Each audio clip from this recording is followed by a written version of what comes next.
Verin cemali cemaline salavat hediye eyle. Allahümme salli ala Muhammed ve ali Muhammed.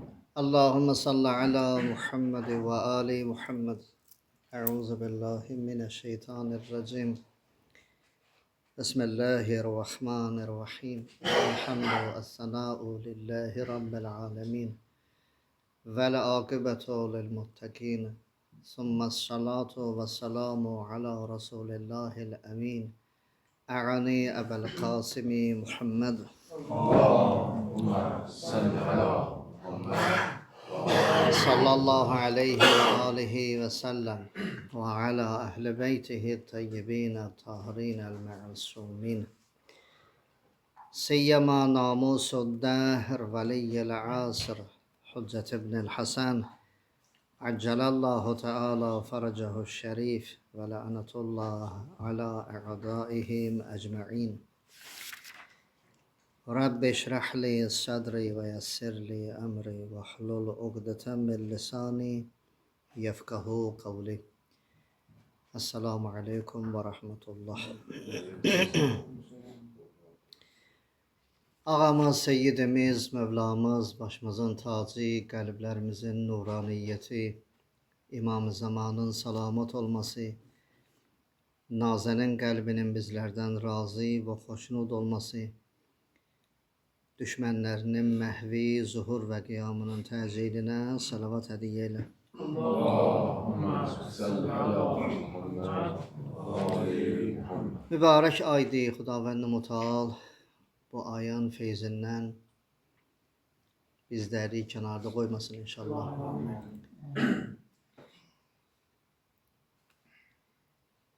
Günlər var idi, bəlkə də zehnimizdən keçirdi ki, Ramazan mübarək gəlsəydi, bu cür dualar oxuyardıq filan.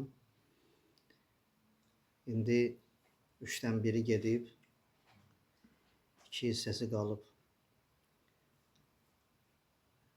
Nələr fikirləşirdik, orucluq gəlməmiş. Ki, bu qədər Quran oxuyaram, bu qədər zikr eləyərəm, filan zikirləri deyərəm. Boş vaxt keçirmərəm. Boş vaxtımda məsələn istiğfar eləyərəm, salavat deyərəm məsələn. Mən də o selə qoşularam. 10 gün getdi. İndi birdən insana bir xatırlatma gəlir ki, doğrudan eləsəydim yaxşı olardı. Məsələn, gündə 100 dənə qədr oxuyardım məsələn. 10 günü gedib. Bu gələn bu 2 onluqdan heç olmasa istifadə eləyək. Mümkün olsa bugündən məsələn başladıqlarımızın qəzasını eləyək.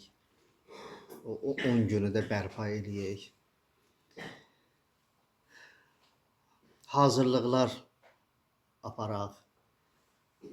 Qədir gecəsini başa düşmək üçün, dərk eləmək üçün hazırlıqlar aparaq.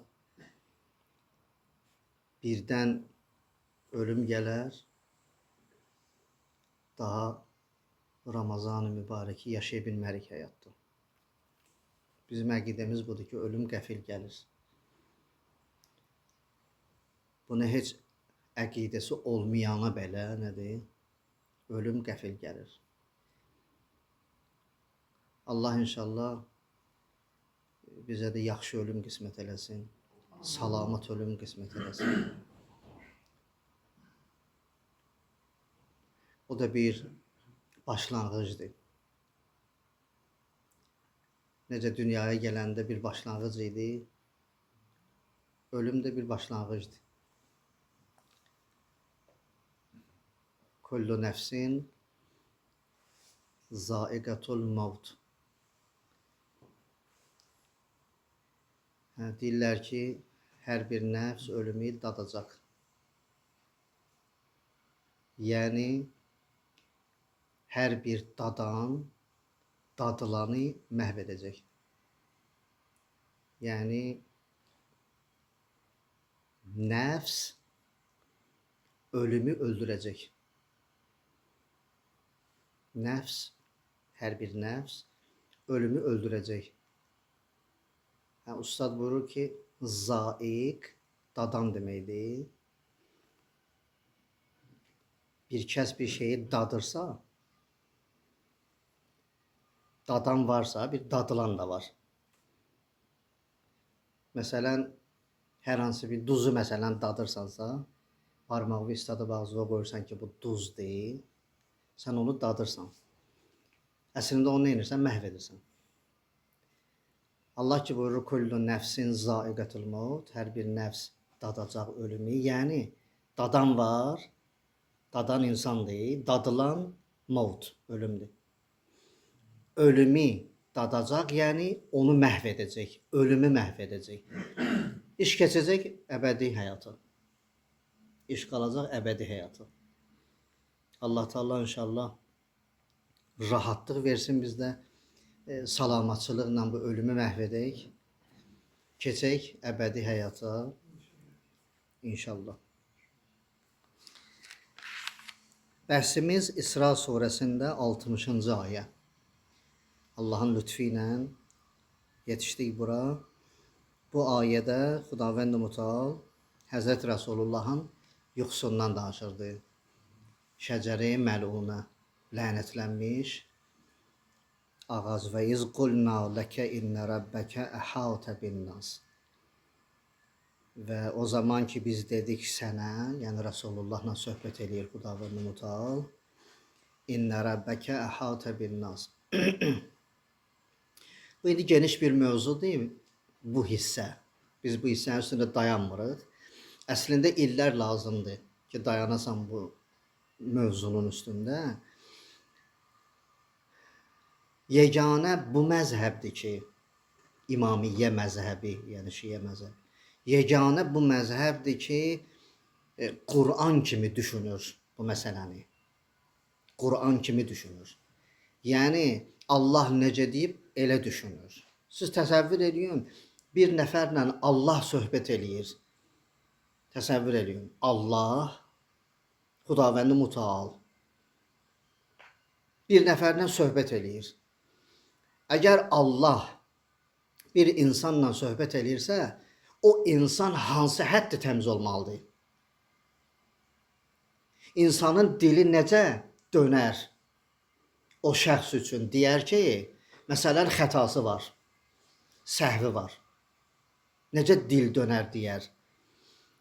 Deməli, Allah bir adamdan söhbət eləyir ki, söhbət eləyəndə o adam pak deyil. Elə ki, söhbət aralandı, yəni xitab pozuldu, yəni hər kəsən getdi özün işini indalayacaq. Bu şəxs nə oldu? Getdi yenə xətasını dalayacaq. Yəni, nəuzubillah, əl-əyazubillah, Allah tanımır kimə ilə danışmağı, nəuzubillah. Bunların əqidəsi budur. Puçdur da bu əqidə. Amma bizdə belə deyil. Biz deyirik ki, Allah əgər Peyğəmbərlə söhbət eləyirsə və Peyğəmbər o məqama naildirsə, o adamın səhvi yoxdur, unutmaz, qəfləti yoxdur, xətası yoxdur, günahı yoxdur, bunları etmir bu şəxs. O qədər pak olmalıdır ki, layiq olsun, ləyaqəti olsun Allahla danışmağa.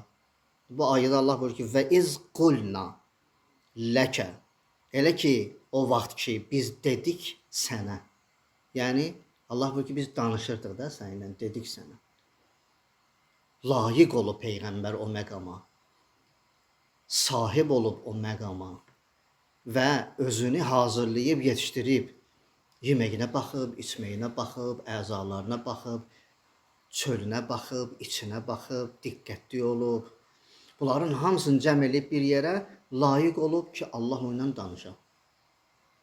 Bu böyük bir şeydir. Və iz qulna ləkə innə rəbbəkə əhətə bin-nas. O vaxt ki biz dedik sənə, sənin Rəbbin əhətə bin-nas. Əhətə eləyib insanı. Və ma cəalnə rü'yəlləti ərəynəkə illə fitnətən lin-nas. Sən bir yuxu gördün. O yuxu da insanlar üçün bir fitnə olacaq. Bir yuxu gördün. Və şəcərətəl məlunətə fil Quran. Quranda bir şəcərə var, məlunədir. Lənətlənmiş ağacdır. Və nuxəvvifuhum Fəma yeziduhum illa tuğyanan kəbira. Və o şəcərəyə məlunə ki var, şəcərənin qolbudağı var da. Allah ki deyir şəcərə ağac, ağac yəni qolbudaq. Keçən dəfə də ərz elədim də, məsələn indi bizdə olmur o, seyyidlərdə olur da. Seyyidlərin şəcərəsi var. Şəcərə yəni ağac. Kök gedir deyənə məsələn İmam Səccad əleyhissalam kök və oradan qalxır. Birinci adam İmam Səccadın balası və onun balası, onun balası, onun balası və şəcərə kimi düzəldirlər. Hə, şaxələnir və şəcərə, ağac, o qədər ağac əkmişik, ağac görmüşük, ətrafımız ağacla doludur, budaqları var. Hə, bir dənə də şəcərə var, məlunədir. Kökü lənətlənib. Kökü. İnşallah deyəcəyik də o kök kimdir. Və biz dedik ki, Quranda Peyğəmbərin haqqında 3 yuxu var. 3 dənə yuxu var ki, Peyğəmbər onu görüb. Peyğəmbər çox yuxu görüb. Amma Quranda 3-ü var. Biri Bədir döyüşü idi ki, ərz elədik, haqqında danışdıq. İkinci Məkkənin fəthidir. Peyğəmbər əleyhissalam çox narahatdır. Məkkədən hicrət eləyib Mədinəyə. Nə qədər müharibələr olub, hələ Məkkəni ala bilmir. Məkkənin də fəthi çox mühümdir və çox çətindir. Çünki müşriklər və kafirlər kök atmışdılar Məkkədə. Məkkə onların əlində idi. Ətrafın hamısını Rasulullah alıb, amma Məkkəni ala bilmir. Çox narahatdır, narahat yatıb. Yatıb yuxu göstərir Xudavənd Mütəala ona. Fəth surəsi, Fəth 27. Laqad sadaqallah rasulahu er-rü'ya bil haqq. Bir haqq olaraq Xudavənd Mütəal bir yuxu göstərdi öz rəsuluna. Yəni Peyğəmbər yuxu gördü. Lətədxulennəl məscid. Məscid əl-Haram buyurur, narahat olma.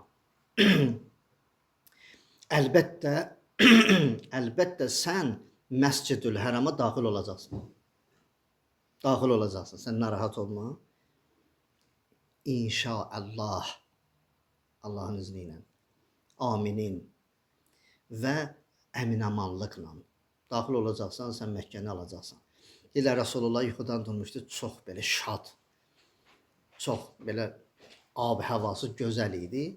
Hətta soruşanda Rasulullah buyurdu ki, yaxın günlərdə ya aylarda Məscidül Həramı götürəcəyik. Bu da möminlərin sevincinə səbəb oldu.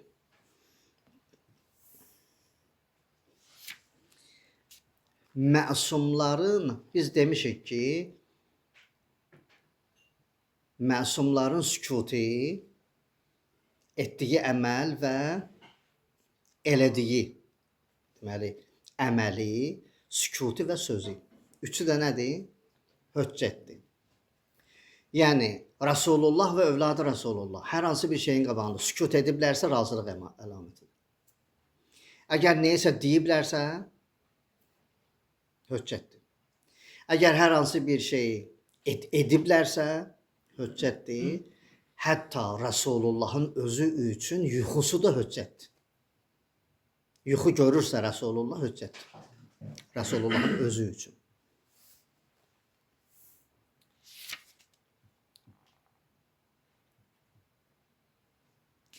Bu ayəni keçən dəfə bir yerdə işarə elədim, keçən dərsdə.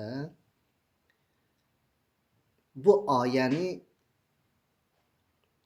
dərk eləmək, İsra 60 və onu izah etmək, şərh eləmək, təfsir eləmək çox çətindir. Açmaq olmur bu ayəni.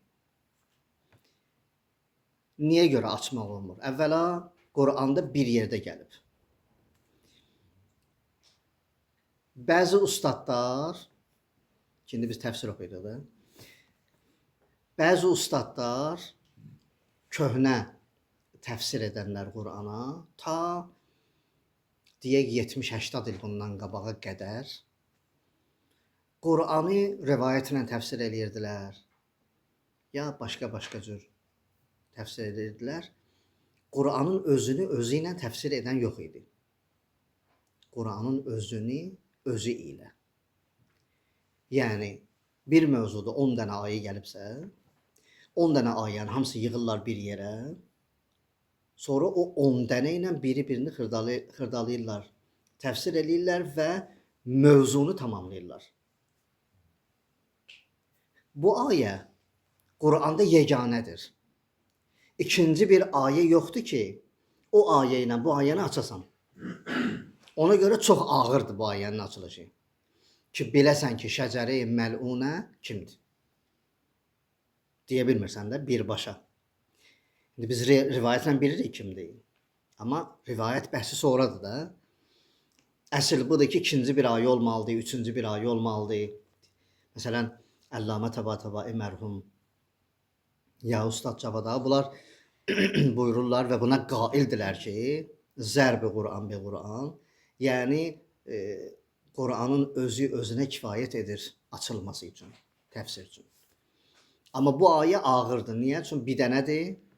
Başqa bir ayə yoxdur ki, bu ayəni açıqlama versin. İkinci məsələ, bu ağac məsələsidir. Ki, Quranda şəcərə-i məlunə, yəni lənətlənmiş ağac, şəcərə ilə lənət sözü ikisi bir yerdə işlənməyib. Şəcərə sözü işlənib, məlun sözü işlənib. Amma ikisi bir yerdə işlənməyib. Bu da ağırlaşdırır məsələni. Ki, indi biz deyək ki, nədir məsələ?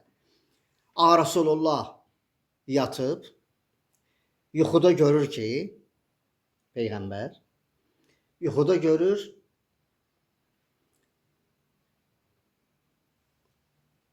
mənbərdir, hansı ki, Rasulullah o mənbərdə söhbət edir. Mənbərdir. Mənbərin üstündə bir kütlə insanlar çıxıb düşürlər. Mənbərə çıxırlar, düşürlər. Çıxıb düşdükcə meymuna dönürlər. Elə bir ki, adam şəklində çıxırlar, meymun şəklində otururlar. Elə bir ki, meymunlar daraşıb Peyğəmbərin mənbərinə. Həzrət Rasulullah bunu yuxuda görür. Təsəvvür edin. Və Xudavənd Mütəal yuxuda şəcərə-i məlunə sözün buyurur Rəsulullaha. Ki, bunlar ki, çıxıb düşürlər sənin mənbərvə və adam şəklində çıxa-çıxa meymunlaşırlar, meymun kimi hərəkət edirlər. Bu, o şəcərədir ki, o özül bünövrədir ki, lənətləniblər. Yəni, əvvəldən lənətlənib. Deməli, bir ağac var ki, lənətlənib əvvəldən. Ağac deyəndə bu ağac deyil. Məsələn, Quranda ağac var, nəhy olunub. Buyurur ki, yemək olmaz o ağacdan. Böyük üstadların sözüdür ya, bu bəndənin sözü deyil. Quranı girin əvvəldən axırına. Şəcərə sözü ki, ağacdır. Cənnət ki, ağacla doludur. Bilirsiniz də, cənnət ağacla doludur. Amma Allah Teala cənnətdən danışanda bir dənə ayədə belə şəcər sözünü götürməyib. Ağac sözünü götürməyib. Başqa şeylərdən istifadə eləyir, amma ağac sözünü işlətmir. Məsələn, bir dənə ağac olsun, lənətlənsin, bir dənə də ağac olsun, lənətlənməsin, o cənnətdə olsun. Yəni, cənnətdə elə şeylər var ki, əksi dünyada olmayıb. Əksi dünyada olmayıb. Bilirsiniz necə? Deməli, ağac ki, iki tərəflidir, həm lənətlənib, həm də lənətlənməyib, belə deyək. Lənətlənmiş olduğuna görə Allah Teala Quranda cənnətdə ağac var sözü, şəcər sözü ilə götürməyib. Deyir, bulaqlar var, çaylar var, taxtılar var. Amma da ağac demir. Demirsə, armud olacaq. Amma demir ki, armud ağacı. Ağac sözünü götürmür. Xudavənd Mütəal. Çünki bir dəfə ağac nə olub? Lənətlənib. Ona görə Xudavənd Mütəal belə götürmür. Bir də başqa məsələ var da.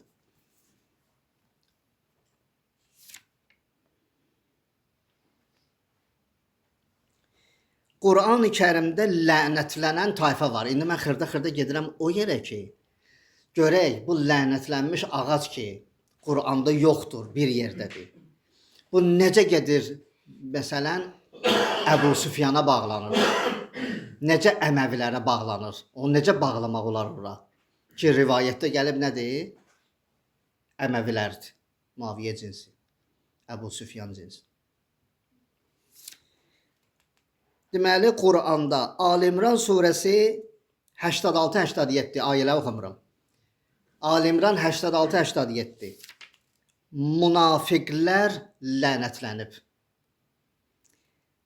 Bəqərə surəsi 261.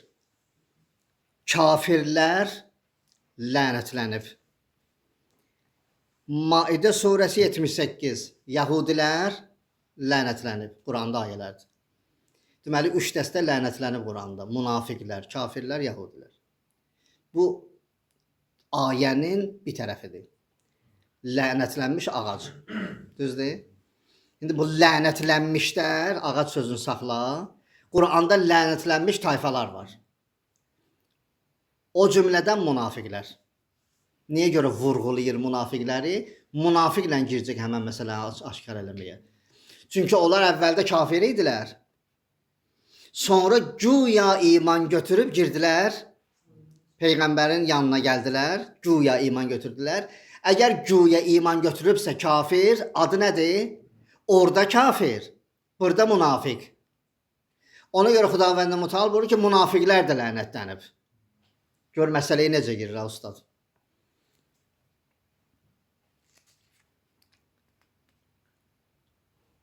Deməli, insanın nəslinə də nə deyirlər? Ağac deyirlər. Birbaşa çatdı məsələyə. Deməli, insanın nəsli ağacdır, şəcərə. Lənətlənmiş tayfa da münafiq, kafir, yahudilər. İndi lənətlənmiş ağac, şəcərə-i məlunə, şəcərə nə oldu? İnsan nəsli, lənətlənmiş 3 tayfa. Düzdür? O 3 tayfadan biri yaxınlaşdı, hansı ki kafir idi. Həzrəti Rasulullah Məkkəni fəth edəndə Əbu Süfyan oturmuşdu evində. Xəbər gəldi ki, müsəlmanlar bastı Kəbəni. Yaxınlaşanda Məkkəyə Həzrət Rasulullah buyurdu, Əbu Süfyanın evinə hər kəs girsə amandadır.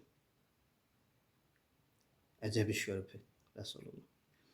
Əbu Süfyanın evinə hər kəs girsə nədir? Amandadır. Əbu Süfyan da onda qəbilə başçısıdır.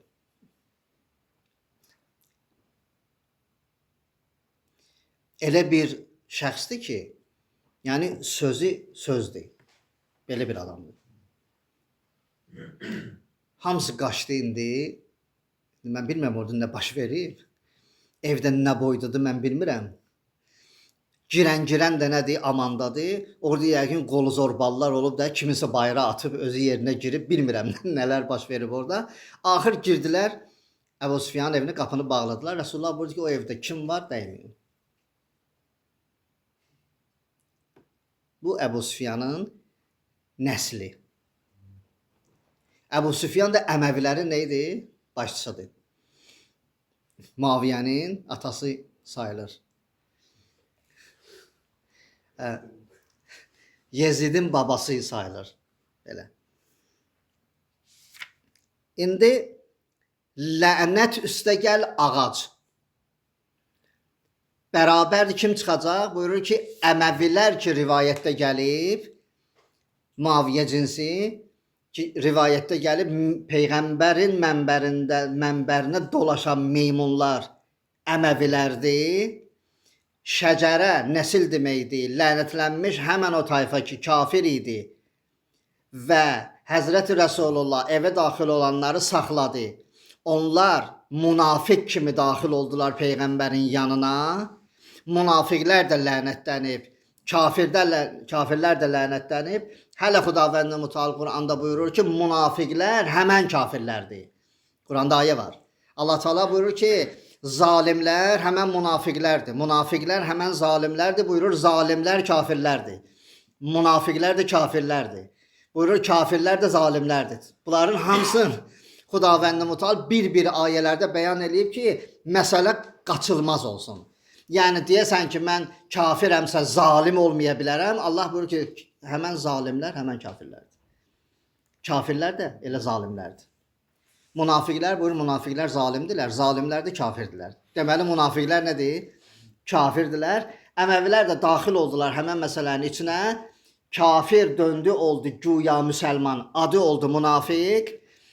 Şəcərə də nəsildir. Deməli, bu şəcərə-i məl'unə, lənətlənmiş ağac. İsra surəsinin 60-cı ayəsində hansı nəsildir? Maviyyə cinsidir ki, meymun şəkildə dolaşıblar Rasulullahın mənbərinə. Həzrəti Rasul-i Əkrəmdən belə bir rivayət var. Buyurur, Ən-nasu min əşcarin şətta. İnsanlar cürbəcür ağaclardandır. Əşcar, yəni ağaclar. Və ləna və əntə ya Əli. Mən və sən, ey Əli, min şəcərətin vahidə. Biz bir ağacdanıq. Cəmaət başqa-başqa ağaclardandır. Amma biz bir ağacdanıq. Deməli, Rasulullah burada bir açıqlama verib bizə. Ki, nəslə, əcdada, nəslə nə deyirlər? Ərəblər. Ağac deyirlər. Deməli, şəcərə nədir? Nəsildir. İnsan nəslidir.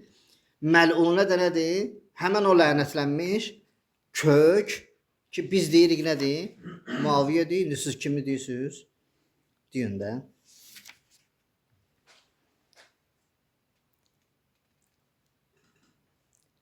Əhzab surəsinin 57-ci ayəsində Xudavənd Mütəal buyurur, İnnəl-ləzîne yuzunəllah, onlar ki, Allaha əziyyət verərlər və rəsuləhu və onun rəsuluna da əziyyət verərlər. Lə'ənəhumullah. Allahın lənəti olsun onlara. İndi mən sizə sual verirəm, ritorik cavabını istəmirəm. Əməvilər Peyğəmbərə əziyyət verib, yoxsa verməyib? Fid-dünya vəl-axirə. Buyurur, Allahın lənəti Allah və Peyğəmbərə əziyyət verənlərədir, həm dünyada, həm axirətdə. Və əəddə ləhum əzabən muhina. Dərd verici əzab hazırlanıb onlar üçün. Yəni, onları Xudavənd Mütəal buyurur ki, mən bədbəxt edəcəyəm. Qiyamət gündə bədbəxt. Niyə? Çünki onlar Allaha əziyyətdən əlavə Rəsuluna da nə ediblər? Əziyyət veriblər. O qədər əziyyət veriblər Rasulullaha, hətta Rasulullahın belə bir cümləsi var. Gələn dərsdə ərz edəcəm, onu biraz üstündə dayanarıq. Buyurur Rasulullah ki, heç bir nəbi mənim qədər əziyyət çəkməyib. Heç bir nəbi mənim qədər əziyyət çəkməyib. Hətta Nuh 950 il belə mənim qədər əziyyəti olmadı. O qədər insanlar ona daş atdılar, filan etdilər. Amma əziyyəti mənim qədər yoxdur. Yəni, bütün peyğəmbərlər, nəbilərin əziyyətin, tərəzinin bir gözünə, mənimkin bir gözünə nədir? Ağırdır. Mənim qədər əziyyət çəkən peyğəmbər olmayıb. Elhamdülillahi Rabbil aləmin. Peyğəmbər və əhl-i beytinə salavat edəyələr. Allahumma salli ala Muhammed.